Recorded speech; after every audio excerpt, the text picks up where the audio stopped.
Hi, this is Chatterboxing in association with Lion Academy. My name's Sean. I've got a mate with me here today, Owen. How are you, mate? I'm good, thanks. Thanks for having me on. You're welcome. We're going to talk today about the Anthony Joshua, Eric Molina fight and all the fights on the undercard.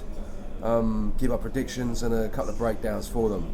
So let's start off with the, in my opinion, the most anticipated fight out of the bunch. Derek Chisora against Dillian Whyte. Did you see the table being thrown yesterday? Yeah, I did. It was like something out of WrestleMania. I don't know how he got it upside down and threw it quite cleanly. It seemed to be very light, didn't it? The way they caught it as well. I heard that they're not weighing in together. Is that true? Well, I think it would make sense. I think they've met each other twice and it's gone off twice. So they've got as much build up as they need to have for the fight. In that terms, I don't think they need to be together, especially because everyone makes weight at heavyweight. They don't need to. Yeah, I don't think they want to do anything to jeopardise the fight from taking place. Exactly. Yeah. I think they're quite similar style fighters, really. There's definitely quite similar style personalities. It depends how much Chisora's got left, because Dillian Whyte's never fought at anywhere near the level Chisora's fought at. Yeah, it's true, but at the same time, well, he kind of has with Anthony Joshua, hasn't he? He fought and he lost. True. But Chisora, I mean, he's fought Vitaly Klitschko, he's fought Tyson Fury twice, David Haye, but he has lost these fights. You know, he's obviously got a good record in terms of who he's fought, but he doesn't have a winning record in these fights. The thing with Chisora, where in many of these situations you can say, at very least there's a mental benefit of having been up to the top level, where you're going to keep your composure, but that kind of theory goes out the window where Derek Chisora's involved. You know, he's not kept his composure, he's not going to keep his composure. Which I personally think is a good thing for him, because he's not a tactician, is he? He's not a technician. He's not going to be, you know, breaking you down over 12 rounds with like pure boxing skill and IQ. No. He is a kind of roughhouse, in your face, giving it some for 12 rounds. He did that to Vitaly Klitschko, and close fight. He did it with David Haye successfully until he got knocked out. He did it with like Helenius, arguably won the fight. Against Tyson Fury, he was just too small, really, wasn't he? Tyson Fury, for me, just used his sort of physical attributes very well, and there's nothing to do about it. Against Dillian Whyte, he's going to get right in his face. For me, it's a good sign that he's going mental, like throwing tables, calling people, like asking who's the donkey, all this kind of stuff. Who's the donkey now? This to me shows that he's up for this, and that's when he's at his best. When he like slapped Vitaly, spat in Vladimir's face. You know, he really put on a good performance, and that is what he needs. You've seen him a few times with a kind of lackluster performance when they were talking about him being on medication and stuff, and he just seemed too chilled out, and I think he's going to really give it some. But I think Dillian Whyte is going to win. I think Chisora is a spent force, to be honest with you. Well, that's the thing. I think neither of them are the hardest punchers in the division, nowhere close. It might come down to conditioning, and I think in that way, Dillian Whyte's youth, his energy, will give him the chance. But there's still question marks, because Dillian Whyte's if we're talking about just Chisora being on the slide, his recent losses, for example, Fury, for example, Pulev, are still at levels above where Whyte's proven himself to be. So we're not sure. Yeah, in terms of those performances, but I think that Dillian Whyte is more skillful to me. He's got, his last fight was Dave Allen, wasn't it? Yeah. And he was to me, it was like a glorified sparring session. He was trying new things out. He's working with a new trainer. He is quite experienced. I know Derek Chisora has fought better opponents, but Dillian Whyte's been, when he was banned for a while, he was training with the Klitschkos, he was out there training with Jonathan Banks. He's done a lot of sparring with David Haye, Tyson Fury. He's been in there with Anthony Joshua. He does have quite a lot of experience himself, and for me, he's more skillful than Derek Chisora. And I think He doesn't have as many. Well, I don't think he doesn't have as many miles on the clock, and he's got more momentum behind him. I don't think Derek Chisora really wanted to make this fight as much as Dillian Whyte did in the first place either. Now it's come about. Now it's been made. Yeah, he's up for it because Derek Chisora is obviously quite a proud man, and once someone, like as he said, threatening his life, maybe it's a bit over the top, but someone's really threatening him and kind of getting in his space, he doesn't like that, and now he's going to react accordingly. But Dillian Whyte was very, very keen to make this fight, and he was very keen to get Derek Chisora on his record. I don't think it's the same with with Derek Chisora. Let me ask you this then. What do you think are the chances of real kind of trouble with disqualifications in the ring? Because Dillian Whyte's performance against Joshua, it was totally out of the hand at the end of the first round. And we've seen Derek Chisora bite opponents, we've seen Derek Chisora do all kinds of things in the ring.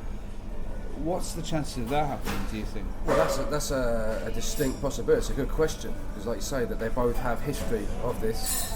I certainly wouldn't put it past them, especially from the point of view of Derek Chisora, because I feel that Dillian Whyte was overmatched against Anthony Joshua, and he, to be honest, a bit like Mike Tyson was against Evander Holyfield. He realised he was in with a better fighter.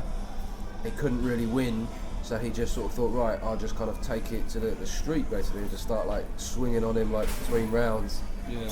I don't think he's going to feel the need to do that. I don't think he's as threatened. I feel Chisora is more got his back to the wall, so to speak. But yeah, it's possible that Derek Chisora could think, do I want to get stopped by Dillian Whyte? Do I want to get? I don't think he get knocked out. I think he could be retired on his stool, or the referee could stop it. His corner could throw the towel.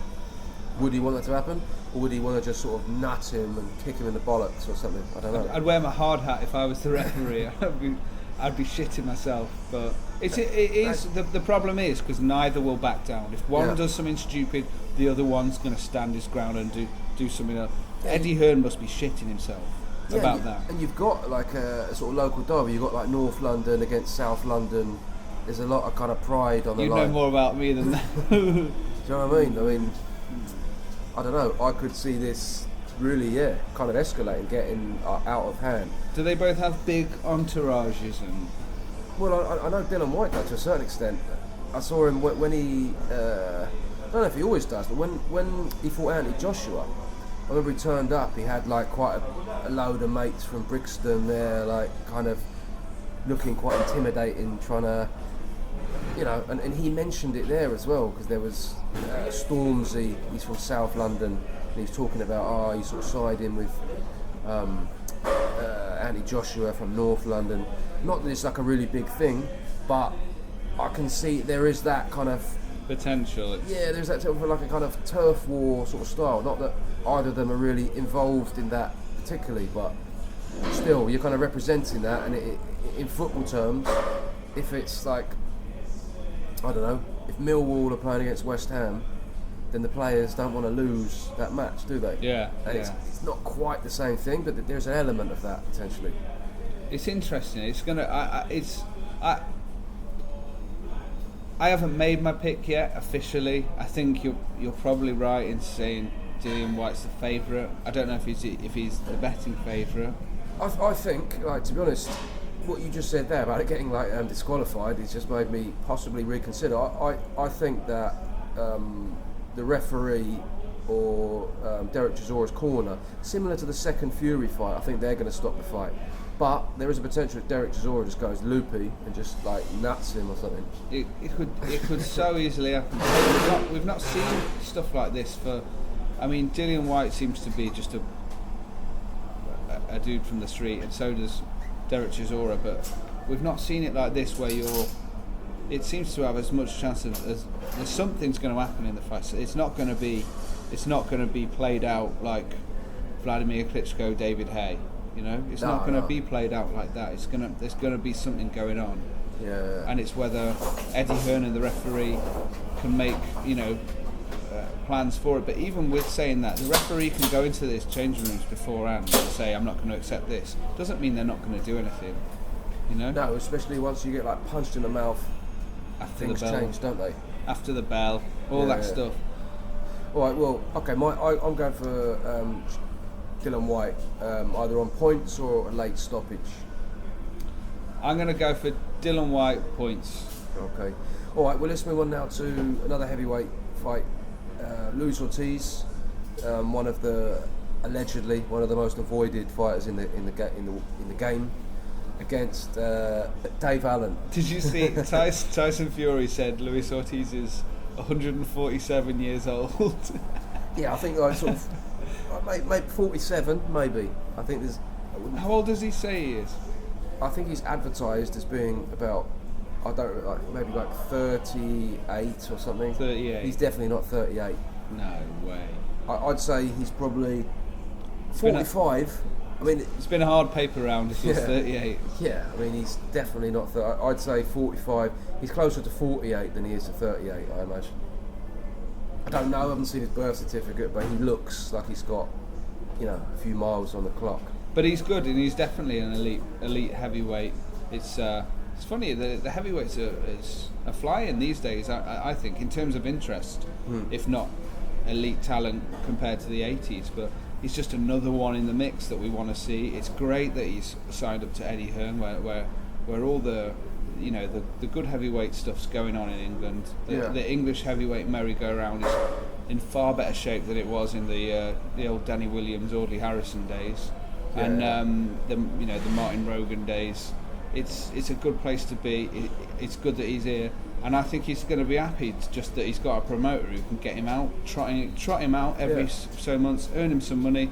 He's going to go through Dave Allen. I know we disagreed about this yesterday. I think he goes through Dave Allen in 2 or 3 rounds. Yeah, I can't see that. I can see him stopping Dave Allen, but to be honest, it's 8 rounds, so I wouldn't be that surprised if Dave Allen can hang on in there for 8 rounds.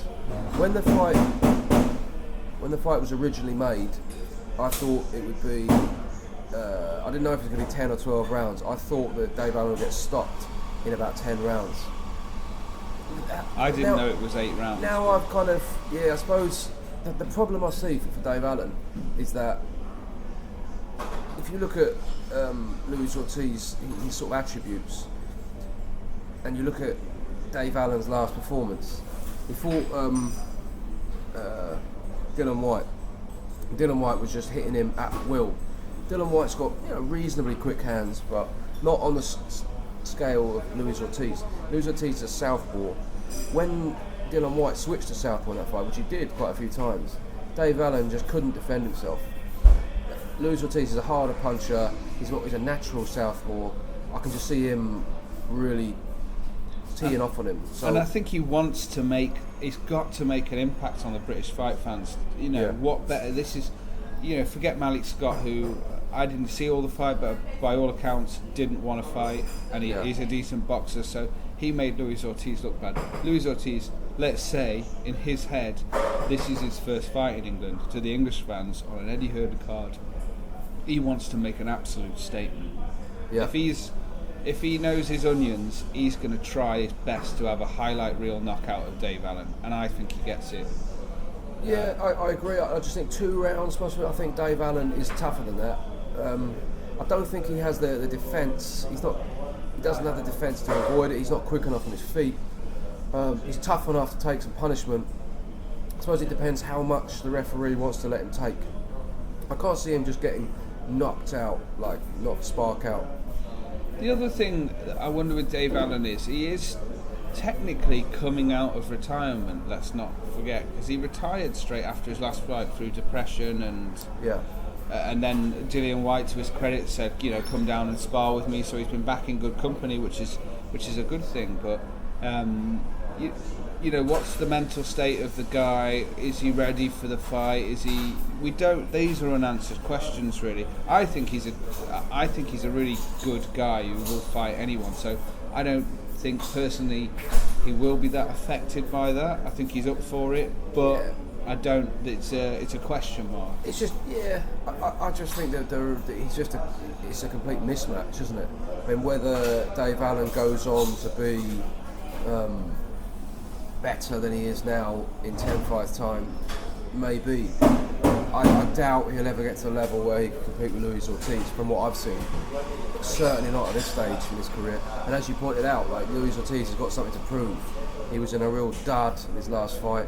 This is his moment to shine. It's on an Anthony Joshua card, potential opponent. A lot of people watching it. You've also got like another big heavyweight fight on the card. Probably doesn't want to be upstaged by that. So he's going to be really motivated to go in there and do a job on Dave Allen.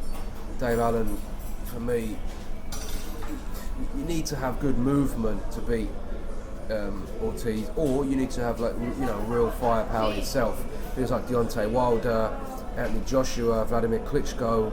And he's got neither, has he? He doesn't have any of that. He doesn't have that kind of punch. He doesn't have that kind of hand speed. So we're agreed that he loses. We're just disagreeing he definitely when. loses. Yeah, it's just a case of when. Yeah, I don't think he's going to get blasted out in 2 rounds. If he does get blasted out in 2 rounds, that is a very impressive performance from Luis Ortiz. Because people are going to say, who the fuck is Dave Allen? Nobody knows who he is. He's only had 11 fights, etc., etc. But still, if you're knocking him out in 2 rounds, he's done loads of rounds with Anthony Joshua and sparring. Yeah. Fought Dylan Whyte for 12 rounds. Used to train with like the Furies, with like Tyson Fury, Eddie Chambers. He's got like a decent kind of pedigree in terms of his training. So if he knocks him out in 2 rounds, he's a real serious puncher. Yeah, and Eddie Hearn will be over the moon. Yeah. Over the moon if that happens. I do hope Dave Allen is getting some good money for this, because this is... You'd imagine so, because they know what we know, and what he knows, which is, I think deep down he knows he's the underdog. Yeah. But he's adding to a fucking great card, and he's helping keep Luis Ortiz happy. He must have gone to Monaco thinking, oh, what the fuck have I done here? Yeah. Have I signed the wrong contract, you know? And it's good money. It's good. It's an opportunity for him. Because Dave Allen, he's not a household name. He doesn't have many fights. He's not going to get like a world title shot. If he beats Luis Ortiz, or he puts in a good performance in Luis Ortiz, then this opens up a lot of doors for him. So, you know, he's taking his opportunity. Got to respect that. Good luck to him. Definitely. But I can't see him having like a chance at all in this fight. No. All right, let's move on to the main event then. Anthony Joshua against Eric Molina. What do you think about this? It's a good one. Molina's the definition of the word cagey, isn't he? And I've been thinking about why they chose him. I mean, I think they were trying to go for Klitschko. Is he someone they got when they realised they couldn't get Klitschko in? I'm not sure. Joshua beats him, I think, unless there's another shot from the gods like Dillian Whyte got on him and Molina can follow up on it. Molina hits hard, but I think Joshua puts on a more calm, more mature, more composed performance where he's like, I'm not going to make those same mistakes I made, any mistakes I've made before, because this guy can make me pay. And I think we see a later round stoppage. I mean, is Molina any better than like Joshua's, than Dominic Breazeale or Dylan Whyte? I don't think so. To be honest, not from what I've seen. Yeah, I think that's fair to say. I mean, he's lost in 1 round to Chris Arreola, but he's put in a decent performance against Deontay Wilder. He's a tough guy. He's not going to go down like Charles Martin did. No. He did get knocked out by Deontay Wilder, and that was quite a poor performance from Wilder as well. Yeah. I think if he fought Deontay Wilder on a good night, he wouldn't have gone like as many rounds as he did. Deontay Wilder did get hurt in that fight, didn't he? But he's a lot more reckless than Anthony Joshua. I think Anthony Joshua is much more measured, much more composed. Really, he should stop Molina for me in like 8 rounds. Molina's quite tough, as you say. You know, he's game. I don't really see any difference between him and Dominic Breazeale, to be honest. His last win, he travelled to Poland and beat... Did he go to Poland and beat Adamek? Yes. Adamek, he's like a sort of like 55-year-old light heavyweight, isn't he? Yeah. Let's be honest. It's not. It's not a great win. No. I mean, I guess in the way that he is a bit cagey, he's probably, in terms of that rugged, cagey style, he's probably the cagiest guy Joshua's fought. And if you can say anything I think it's easy to forget sometimes that Joshua's still building. He's a world champion, but in my opinion, Charles Martin sold his world championship belt for the money. You know, if you're Eddie Hearn, you've got to try and get him in as many different fights before he gets to the top. As many different styles of fighter, as many different punchers, cagey veterans, boxers, southpaws, tough people who'll just take a punch all night. That's why the Dillian Whyte fight was good, and that's why he said it was good for his development. He said he'd fight him again because he thought he got better after doing it. Yeah. Molina's another step on the ladder towards. Is he good preparation for Klitschko? You mentioned he's a bit cagey. Klitschko, you could say, it's like not cagey, but he's cautious. Yeah. He's not someone who's going to just like steam in and try and take your head off. You know, he's going to sort of sit back, and you're going to have to manoeuvre yourself into position to get some shots off on him. I once saw a young American top amateur who was over in Austria sparring Klitschko, and you know, he was a top amateur, so he was a decent, you know, a really decent level of technical boxer. He said, "You've got to fight Klitschko's arms before you have to get to fight him," and David Haye found the same way. Yeah, possibly that is a good. But I mean, height-wise, I don't know if Molina's anywhere near as tall as Klitschko. But in terms of being that kind of rugged, difficult, kind of unwilling to go the way, you know, like the Charles Martin in Brazil, much more straight up than Molina will be, and Klitschko would be. And maybe it's good to fight that kind of reluctant. Yeah, someone who's not just going to be, you know. He's not going to be, you know, moving around particularly, but he's not going to give you that many openings like straight away. He's kind of cautious. He's make you think type. Yeah. All right. Well, what's your pick for that? I'm saying Joshua within 8 rounds. Yeah, I think that's pretty bob on. I think maybe earlier, maybe 6 or 7, but then I'm just splitting hairs. I'm kind of having a guess, really. But yeah, to be honest, I'm being, I think, like quite generous to Molina, saying 8 rounds. I think that you've got to factor in. He's coming over to England. He fought Deontay Wilder in America. He's from America. This is a different country, different time zone, different climate, completely different atmosphere. He really is the B-side here. I mean, he was the B-side against Wilder, but let's be like realistic. Wilder is nowhere near the star in America that Joshua is here. No, he's really going to feel like you are here to lose, mate. That's why you've been brought over. But I think with all we've said about the abilities he does bring to the ring, I think you'll see not a cautious Joshua in the first 2 rounds, but you won't see a reckless one. Not with Robert McCracken coming in the corner, not with all that's on the line in the future. You know, why would he go in there and try and pulverise someone he knows is a bit of a tricky customer? Yeah. So you might see it stretch out by virtue of that. You know, it might have been it might be a shorter 4 or 5 round fight if he starts trying to put him on it straight away. But then he's taking risks he doesn't want to take, and he shouldn't take. Yeah, and he's sort of working on stuff. Probably be quite happy to go a few rounds, wouldn't he? Yeah. Joshua? All right. Well, before we go, then let's touch on a few other fights on the undercard. I'm just going to tell you I mean, we've been talking for a while, so let's just give our predictions, basically. Let's start with Calya fight against Luis Concepcion. From what I know of Concepcion, he's a guy who keeps coming. But I think Eddie Hearn's been building Calya fight up very sensibly, very slowly. It's not whether you're good enough; it's whether are you ready for. And I think he is. I think Calya fight is ready for this level. Yeah, if he can take it slow, if he can be sensible at the start and not let the occasion get to him. I'm a big fan of Calya fight. I've got a lot of faith in him. I think he's going to do it. And his body shots are some of the best in the world, I think, underratedly. And if you want to stop one of the South American tough guys coming onto you, that's the way to do it. Yeah. All right, Scott Quigg back in action. Quigg's going to look. He's just a monster, and he will want this so bad after losing to Frampton and the frustrations of being injured for so long. Yeah. He'll want it so bad. Well. Yeah, in Manchester, his hometown. I think he stops this guy pretty not quick, but 7-8 rounds.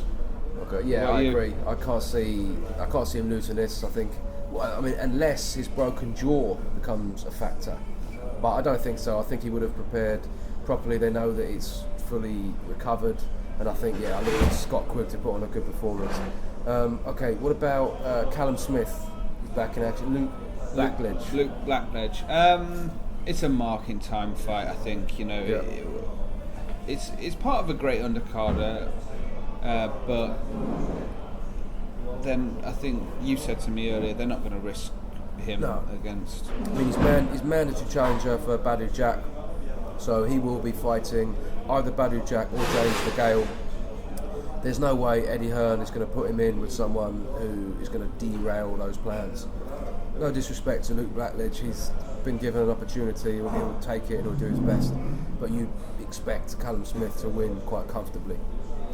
Alright, before we go, one fight I'm personally really looking forward to, Jose Burton, Frank Buglioni. Yeah, they got into it at the press conference, didn't they? I think Jose Burton's a naturally bigger guy. But I mean, I don't know too much to say, but I think Jose Burton will dominate because of his size, his length. I like Frank Buglioni. I think he's good. He's an entertaining fighter. He always comes to fight, and he's got a good style. But I do think that Jose Burton looks the part to me from what I've seen of him.